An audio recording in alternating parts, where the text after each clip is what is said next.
DCB മീഡിയയുടെ പുതിയൊരു വീഡിയോയിലേക്ക് എല്ലാവർക്കും സ്വാഗതം.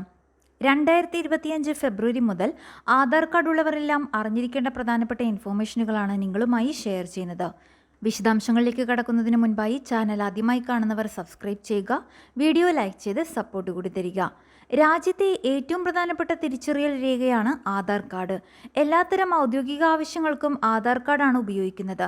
കേന്ദ്ര സർക്കാരിൻ്റെ മാത്രമല്ല സംസ്ഥാന സർക്കാരിൻ്റെയും എല്ലാ സേവനങ്ങൾക്കും ബാങ്ക് അക്കൗണ്ട് തുടങ്ങുന്നതിനും ഒരു മൊബൈൽ സിം എടുക്കുന്നതിനുമെല്ലാം ആധാർ കോപ്പി നൽകേണ്ടി വരും. ഓരോ ആധാർ കാർഡ് ഉടമയെയും തിരിച്ചറിയുന്നതിനുള്ള 12 അക്ക യൂണിക് നമ്പറുകളാണ് ആധാറിൽ ഉള്ളത്. Unique identification authority of India അഥവാ UIDAI എന്ന ഏജൻസിയാണ് ആധാറിൻ്റെ പ്രവർത്തനങ്ങളെ നിയന്ത്രിക്കുന്നത്.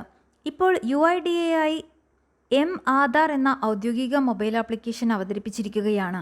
ഇതിലൂടെ ആധാറുമായി ബന്ധപ്പെട്ട കാര്യങ്ങൾ കൂടുതൽ ലളിതമാക്കിയിരിക്കുകയാണ്. ആധാർ കാർഡിൻ്റെ സേവനങ്ങളെല്ലാം എല്ലാവർക്കും എല്ലാ സമയത്തും ആക്സസ് ചെയ്യുവാനായി രൂപപ്പെടുത്തിയ ഒരു മൊബൈൽ ആപ്ലിക്കേഷനാണ് ആധാർ. ഉപയോക്താവിൻ്റെ ആധാർ വിവരങ്ങൾ ഒരു ഡിജിറ്റൈസ്ഡ് ഫോമിലാണ് ആധാറിൽ ലഭിക്കുന്നത്. ഈ ആപ്പിലൂടെ ഉപഭോക്താവിന് എവിടെ നിന്നും ആധാർ വിവരങ്ങൾ എടുക്കുവാനും മനസ്സിലാക്കുവാനും സാധിക്കും. മാത്രമല്ല ഉപയോക്താക്കൾക്ക് 3 പ്രൊഫൈലുകൾ വരെ ഉപയോഗിക്കുവാൻ സാധിക്കും. നിങ്ങളുടെ സുരക്ഷ ഉറപ്പാക്കിക്കൊണ്ട് ബയോമെട്രിക്സ് ലോക്ക് ചെയ്യുവാനും ആധാറിനായി eKYC ആക്സസ് ചെയ്യുവാനും ആധാറിലൂടെ സാധിക്കും. ആധാറിൻ്റെ പ്രധാന ഗുണങ്ങൾ ഒന്നാമതായി സാധാരണ ആധാർ കാർഡ് പോലെ പേഴ്സിൽ സൂക്ഷിക്കേണ്ട മൊബൈൽ ആപ്പ് ആയതിനാൽ വിവരങ്ങളെല്ലാം നിങ്ങളുടെ മൊബൈലിൽ എപ്പോഴും ഉറപ്പാക്കാം.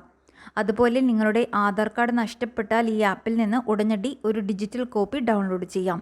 മാത്രമല്ല എല്ലാ സേവനങ്ങൾക്കും ആധാർ നിയമാനുസൃത തിരിച്ചറിയൽ രേഖയായി അംഗീകരിക്കപ്പെട്ടിരിക്കുന്നു എന്ന കാര്യവും ശ്രദ്ധിക്കുക. ഈ ആപ്പിൽ ആധാറുമായി ബന്ധപ്പെട്ട 35-ലധികം സേവനങ്ങളുമുണ്ട്. ഇതിലൂടെ ആധാറുമായി ബന്ധപ്പെട്ട എല്ലാ കാര്യങ്ങളും കൂടുതൽ എളുപ്പമാകുന്നു.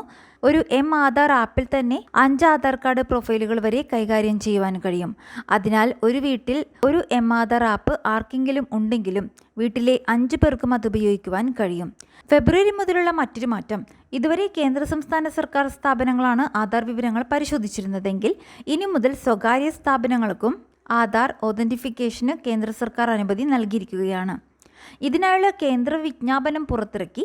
നിലവിൽ സർക്കാർ വകുപ്പുകൾ, മന്ത്രാലയങ്ങൾ, ടെലികോം, ബാങ്കിംഗ് സ്ഥാപനങ്ങൾ തുടങ്ങിയവയ്ക്കാണ് ആധാർ ഉപയോഗിക്കുവാൻ, അതായത് ഓതൻറ്റിഫിക്കേഷൻ അഥവാ പ്രാമാണീകരണം നടത്തുവാൻ അനുമതിയുള്ളത്. ഇനി മുതൽ ഏത് സ്വകാര്യ സ്ഥാപനത്തിനും ആധാർ ഉപയോഗിക്കാം. ഡിജിറ്റൽ പ്ലാറ്റ്ഫോമുകളിലൂടെ സദ്ഭരണം ഉറപ്പാക്കുവാനും സാമൂഹിക സുരക്ഷാ ആനുകൂല്യങ്ങൾ പാഴാക്കുന്നത് തടയുവാനുമാണ് നിലവിൽ ആധാർ ഉപയോഗിക്കുവാൻ അനുമതിയുള്ളത്.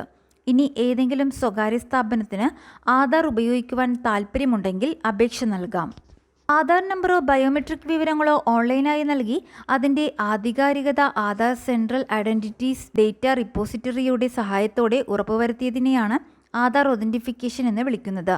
വിവിധ സർക്കാർ സേവനങ്ങൾക്ക് ഓൺലൈനായി രജിസ്റ്റർ ചെയ്യുമ്പോൾ ആധാർ നമ്പറും ഫോണിൽ വരുന്ന OTPയും നൽകി വെരിഫൈ ചെയ്യുന്നതും, റേഷൻ വാങ്ങുവാൻ പോസ്റ്റ് മെഷീനിൽ വിരലടയാളം പതിപ്പിക്കുന്നതുമൊക്കെ ആധാർ ഒതൻറ്റിഫിക്കേഷൻ്റെ ഉദാഹരണങ്ങളാണ്. ഇനി മുതൽ സ്വകാര്യ സ്ഥാപനങ്ങൾക്കും അപേക്ഷ നൽകി അംഗീകാരം കിട്ടിയാൽ ഇതുപോലെ വെരിഫിക്കേഷൻ ചെയ്യാനാകും.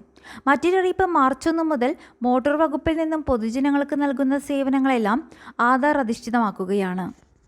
ഇതിൻ്റെ ഭാഗമായി വാഹന ഉടമകളെല്ലാം ആധാർ ലിങ്ക് ചെയ്ത മൊബൈൽ നമ്പർ പരിവാഹൻ വെബ്സൈറ്റിൽ അപ്ഡേറ്റ് ചെയ്യണമെന്നും മോട്ടോർ വാഹന വകുപ്പ് അറിയിച്ചു. സ്വന്തമായോ അല്ലെങ്കിൽ സേവ, അതുമല്ലെങ്കിൽ അക്ഷയ കേന്ദ്രങ്ങൾ വഴിയോ ഇത് ചെയ്യുവാൻ കഴിയും. ഇത്തരത്തിൽ മൊബൈൽ അപ്ഡേറ്റ് ചെയ്യുവാൻ കഴിയാത്തവർക്കായി RTO എൻഫോഴ്സ്മെൻറ്റ്, സബ് RTO ഓഫീസുകളിലും സ്പെഷ്യൽ കൗണ്ടർ ഫെബ്രുവരി 1 മുതൽ 28 വരെ പ്രവർത്തിക്കുമെന്നും ഗതാഗത കമ്മീഷണർ അറിയിച്ചിട്ടുണ്ട്.